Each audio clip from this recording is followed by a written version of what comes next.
Ghatal master plan.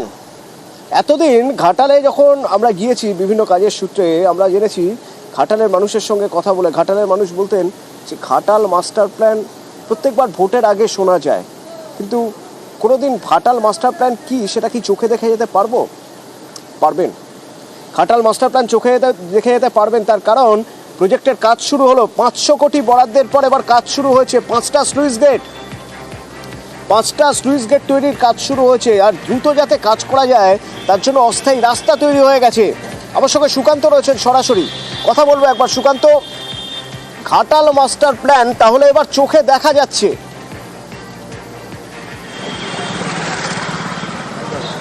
একদমই অতনুদা, দেখো তুমি যেমনটা জানাচ্ছিলে যে এলাকার মানুষ তারা কিন্তু বয়স্ক মানুষ, তারা বলছেন ছোটবেলা থেকে শুনে আসছি ঘাটাল মাস্টার প্ল্যান, কিন্তু তারা আমাদের জীবনদশায় দেখতে পাবো কিনা এই দাবি করেছিলেন। এখন কিন্তু তারা বলছেন যে রাজ্য সরকার তৎপর হয়েছে এবং ঘাটাল মাস্টার প্ল্যান বাস্তবায়নের জন্য তারা 500 কোটি টাকা বরাদ্দ করেছে এবং সেই টাকার প্রায় 19 কোটি টাকা খরচে 5টি সুইলিশ গেট তৈরি হচ্ছে। এক কথায় ঘাটাল মাস্টার প্ল্যানের কাজ শুরু হচ্ছে।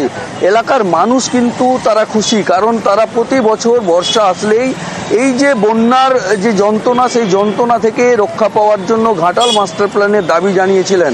আর তাদের দাবি মান্যতা দিয়েই কিন্তু রাজ্য সরকার 500 কোটি টাকা বরাদ্দও করেছেন এবং ঘাটাল মাস্টার প্ল্যান প্রায় 150 কোটি টাকা বরাদ্দ, এই মাস্টার প্ল্যান কাজ হবে বলে রাজ্য সরকার থেকে ঘোষণা করা হয়েছিল এবং সেই মতো এখন কিন্তু ঘাটাল মাস্টার প্ল্যানের কাজ শুরু হয়েছে।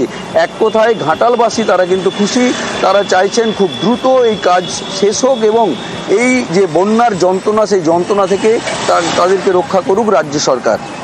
অতনুদা, ধন্যবাদ। মাস্টার প্ল্যানের কাজ হচ্ছে, খালগুলো ছিল কাটাই করে এগুলো গেট হবে আর কি, 3টা গেট হবে, সুইলিশ গেট হবে। সুবিধা হচ্ছে এই গেট হলে বন্যার সময় আর কি জলটা ছাড়া হবে, আর সেদিকে যে বর্ষাকালে যে জলটা জমে থাকে সেই জলটা এদিক দিয়ে পাসও হবে আর কি। মাস্টার প্ল্যানের কাজ শুরু হয়ে গেছে, আমরা খুবই খুশি। এটা ভেঙে গেল, নতুন করে হচ্ছে উন্নয়ন, এটাই ভালো। এটা হলে আমাদের উপকারও হবে। খালটা যদি কাটা হয়ে যায় আমরা পুরো উপকারই পাবো। মাস্টার প্ল্যানেরই কাজ চলছে। সুইলিশ গেট 17 নম্বর ওয়ার্ড, গোবিন্দপুর যে সুইলিশ গেট, ওই সুইলিশ গেট এটা অনেক দিনের সে ব্রিটিশ আমলের সুইলিশ গেট ছিল। একটা গেট ছিল, এটা তো এখন দেখতে পাচ্ছি মাস্টার প্ল্যানের 3টে গেটের কাজ হচ্ছে এবং এখান দিয়ে একটা ব্যাপক অংশের জল মনে হয় পাস হয়ে যাবে। 5টা যে সুইলিশ গেট হচ্ছে তার একটা এখানে। এর জন্যে আমি জনপ্রতিনিধি হিসাবে এবং ঘাটালবাসী হিসাবে খুবই আনন্দিত।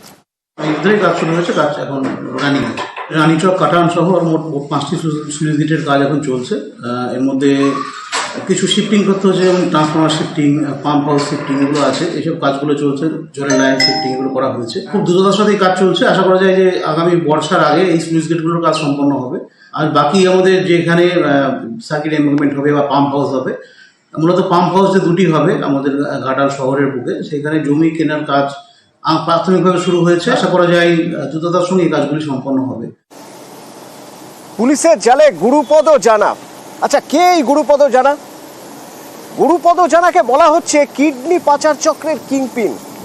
জানেন গুরুপদ জানা কিভাবে কিডনি পাচার করত? তাহলে জেনে রাখুন, আসলে গুরুপদ জানা সুদের কারবার করত, ধার দিত লোকজনকে, বিপুল পরিমাণ টাকা ধার দিয়ে ফাঁদে ফেলতো, তারপর সুদ সমেত সেই টাকা ফেরত দিতে না পারলে, টাকা না দিতে পারলে কিডনি দাও। এইভাবে চলতো নেটওয়ার্ক, এইভাবে চালাতো চক্র। আর সেই চক্র চালিয়ে এইভাবে কিডনি পাচার করে করে কত সম্পত্তির মালিক হচ্ছে গুরুপদ জানা জানেন? পঙ্কজ হচ্ছে সরাসরি। পঙ্কজ, গুরুপদ জানার অ্যাসেট বা সম্পত্তির পরিমাণটা একটু জানি।